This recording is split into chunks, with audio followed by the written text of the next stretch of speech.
विचार और शब्द, शब्द और कर्म के बीच प्रकाश होता है। इस प्रकाश के चलते हम अलग रहकर परिस्थिति अनुसार संयम रख सकते हैं।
जीवन में हम कुछ भी करें, हमें उसके फल की चिंता पहले ही सताने लगती है ना? किसी संत महात्मा ने कहा कि इस स्तोत्र का, इस मंत्र का पाठ किया करो। तो हमारा पहला प्रश्न होता है, इससे क्या होगा? इसकी फलश्रुति पहले पढ़ने लगते हैं, दूसरों से पूछेंगे और कुछ नहीं तो गूगल पंडित से पूछने बैठ जाएंगे, क्योंकि सीधा सा अभ्यास है। मुझे क्या मिलेगा, कितनी जल्दी मिलेगा? सच तो यह है कि सद्गुरु मंत्र देते ही इसलिए हैं कि बाहर का दृश्य जगत छूटे और आंतरिक सूक्ष्म जगत में प्रवेश हो। फिर न कुछ छोड़ना न कुछ चाहना बाकी रहेगा, क्योंकि छोड़ना भी अहम के क्षेत्र में आता है और पाना भी। जो मिला सो भला, जो ना मिला सो भला। अपने स्वरूप में बिठा दे निष्काम भाव से किया हुआ मंत्र जप, इससे बड़ी उपलब्धि क्या होगी? इधर उधर बिखरी हुई अपनी सारी ऊर्जा को खींचकर एक दिशा में लगा दें तो हमारी हर जरूरत अपने आप पूरी होती जाएगी। ध्यान रहे, हर जरूरत, हर चाह नहीं। अम्मा कहती हैं जैसे छोटे बच्चे चलते बैठते खेलते वक्त नर्सरी राइम्स गाते रहते हैं, वैसे ही तुम सदा अपना मंत्र जपो।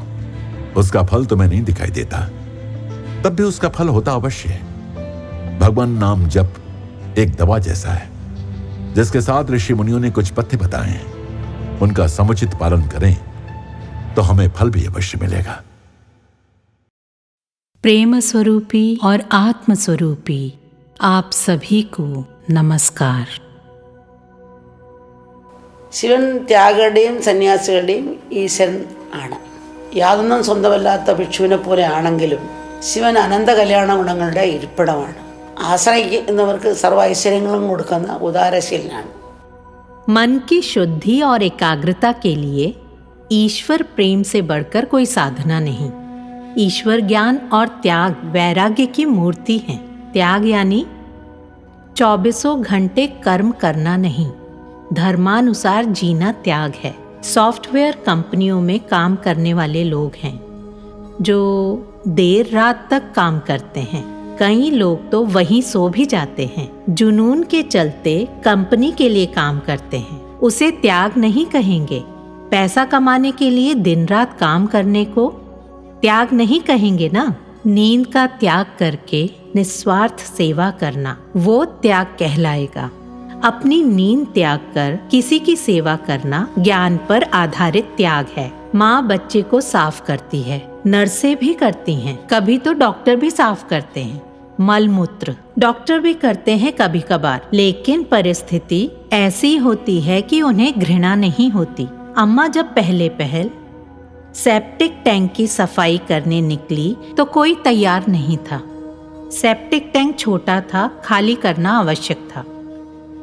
जब कोई आगे नहीं आया तो अम्मा ही टैंक में उतर गई। ये देखकर सैकड़ों लोग सहायता करने आ पहुंचे तो उत्सव सा वातावरण बन गया। बाल्टियां हाथों हाथ बढ़ने लगी।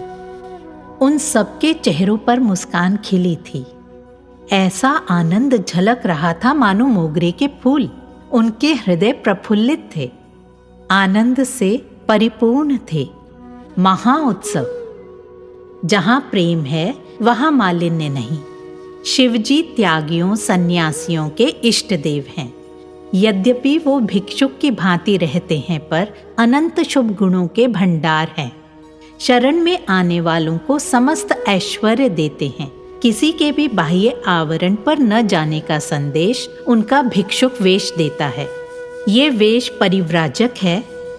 हवासा सबसे अलिप्त, निर्लिप्त, असंग, खोया पाया विचारे बिना आगे बढ़ जाता है। अम्मा को एक कथा याद आती है। एक सन्यासी भिक्षा मांगने एक घर पर गया। सन्यासी को देखकर गृहस्थ ने कहा, लगते तो हट्टे कट्टे हो, कोई काम क्यों नहीं करते? आंगन में पड़ी लकड़ियां काटो, मैं तुम्हें स्वादिष्ट खाना खिलाऊंगा। सन्यासी तैयार हो गया और लकड़ियां काटकर बिना कुछ कहे चुपचाप अपनी राह पर चल दिया। तब गृहस्थ ने दौड़कर पुकारा, अरे रुको, काम हो गया पर कुछ खाके तो जाओ। वो युवा सन्यासी बोला, मैं काम के दाम नहीं लेता और कुछ मिले तो उसका दाम देता भी नहीं। कर्ता और भोक्ता के भाव से ऊपर उठ चुका था निर्लेप आत्मवान साधु। यही इस कथा का सार है। यथार्थ में सन्यासी को भविष्य के लिए संग्रह नहीं करना चाहिए, ऐसा कहते हैं। उसकी आवश्यकताएं अपने आप पूरी होती रहेंगी, ये सार है। वो भिक्षाटन को जाए तो कोई गालियां दे या थूके, या कोई पाद पूजा करके भोजन करा दे। गाली देने वाले, थूकने वाले, पूजा करने वाले, तीनों को समान रूप से देखना तत्व भी है, उसकी साधना भी। मूंगफली के दाने के जैसे छिलके में रहता है पर चिपकता नहीं। खोपरा नारियल के खोल में रहता है पर है खोल से निर्लेप। ठीक वैसे यही अवस्था होती है एक कर्म सन्यासी की भी। जैसे धूप में झुलसा बीज अंकुरित नहीं होगा, ना ही भुना बीज फूटेगा, वैसे ही आत्मज्ञानी भी कभी परिस्थिति के सामने घुटने नहीं टेकता। वो विकार जीवी नहीं होता। उसका ब्रेक उसके वश में है। हमारे ब्रेक पुरानी कार जैसे हैं, रुकते ही नहीं। सोचो, क्रोध नहीं करेंगे पर क्रोध के बाद बोध होता है। हम कुछ सुनने पर तुरंत प्रतिक्रिया करते हैं, गालियां देते हैं, मारपीट करते हैं। और ऐसा इसलिए क्योंकि हमारे विचार के शब्द और कर्म बनने के बीच में किंचित भी अंतराल नहीं होता। ज्ञानी को ये समस्या नहीं होती। वो सुनते हैं, सोचते समझते हैं, फिर बोलते हैं। विचार और शब्द, शब्द और कर्म के बीच प्रकाश होता है। इस प्रकाश के चलते हम अलग रहकर परिस्थिति अनुसार संयम रख सकते हैं। यूं हम विचार जीवी बनते हैं।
ശരണം ജയ ജയ കാളി കപാലിനി ശരണം അമ്മേ ശരണം ദേവി ശരണം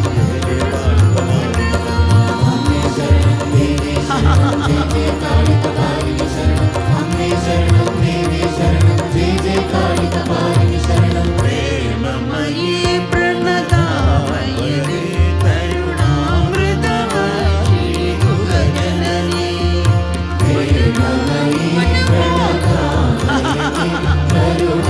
करुणामृतवर्षी गुहजननी जय जननी जगदां जननी जय काली कपालिनी वन्दमयी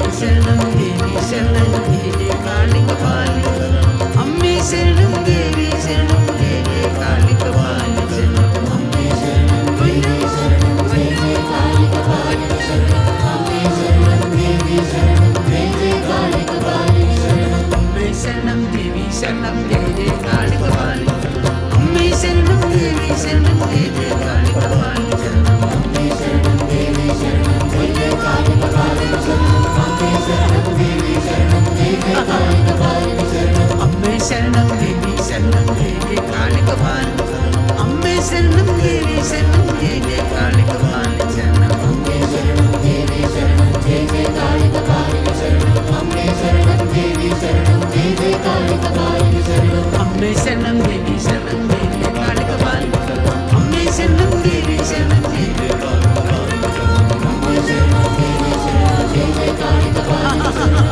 शरणं देवी शरणं देवी काली कपालिनी शरणं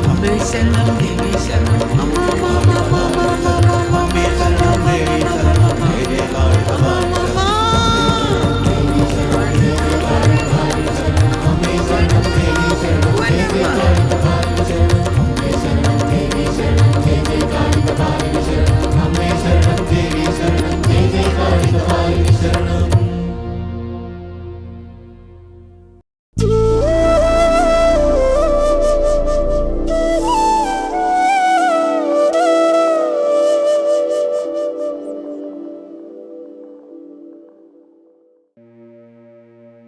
हॉफहेरनबर्ग के कार्यक्रम को जारी रखते हुए अम्मा ने उपस्थित भक्तों का आत्म पूजा में मार्गदर्शन किया। स्पष्ट था कि लोग उस आनंद के लिए तरस रहे थे जो अम्मा उन्हें दे रही थी। अम्मा अपने बच्चों को उस परमानंद की ओर ले जा रही हैं, जो केवल अंतर्मुखी होने पर ही सुलभ होता है। अपने स्वरूप के ऐक्य का जो आनंद है, उसके सामने सारे सांसारिक सुख भोग फीके पड़ जाते हैं।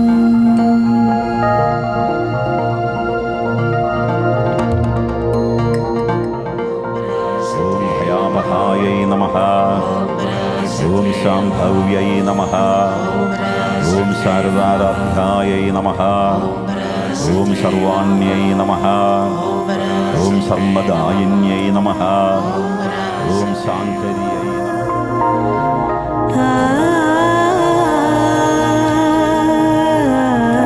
दुनिया के किसी भी कोने में चले जाओ, अम्मा की गोद में दर्शन लेते हुए हर व्यक्ति के चेहरे पर बाल सुलभ मासूमियत देखी जा सकती है। उनके जीवन में कितना भी दुख और अहंकार रहा हो, उस सब को चीर कर अम्मा उनके हृदय को छू लेती हैं। अम्मा की बाहों में नवजात शिशु जैसे प्रेम के सिवा कुछ नहीं होता। अम्मा जगदोधारिणी मां, जय मां जय मां जय मां। अम्बानंद रूपिणी मां, अम्बानंद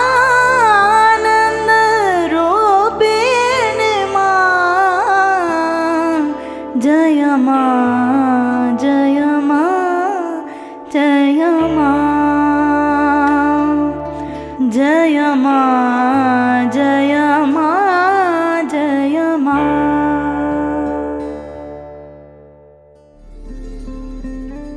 Ich bin David aus Villingen. मेरा नाम डेविड है।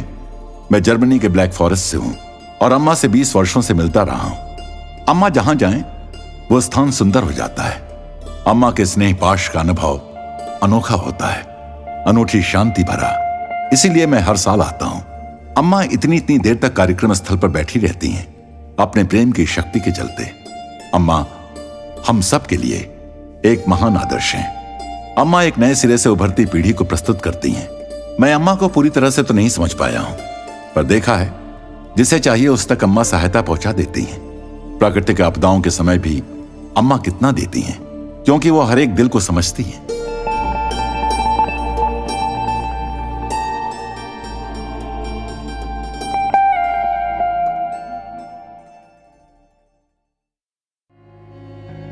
कुछ भक्तों ने अम्मा के सामने अपनी अपनी प्रतिभाएं पेश की।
अम्मा बचपन से भजन लिखती और संगीत की रचना करती रही हैं। पिछले कुछ वर्षों से अम्मा आश्रमवासियों को भी ऐसा करने को प्रोत्साहित कर रही हैं। आज तक अम्मा 3000 से अधिक भजन गा चुकी हैं।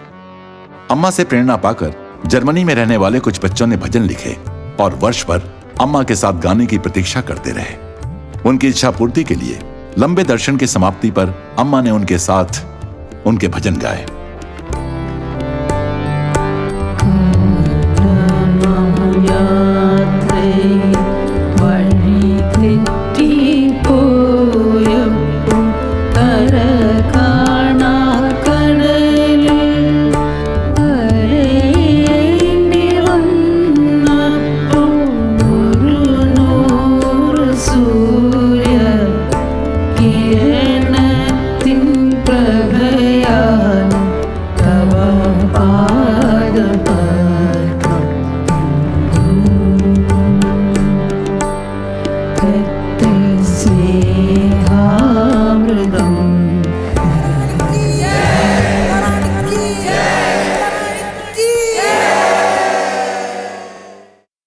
अपने बच्चों से विदाई लेते हुए अम्मा उन्हें एक अंतिम दृष्टि, एक अंतिम स्पर्श या एक अंतिम शब्द देती हैं, ताकि उन्हें अम्मा का संदेश दुनिया में फैलाने का साहस दे सकें। अम्मा से प्रेरणा पाकर उनके बच्चे अम्मा के प्रकाश को विश्व में फैलाने का दृढ़ संकल्प लेते हैं।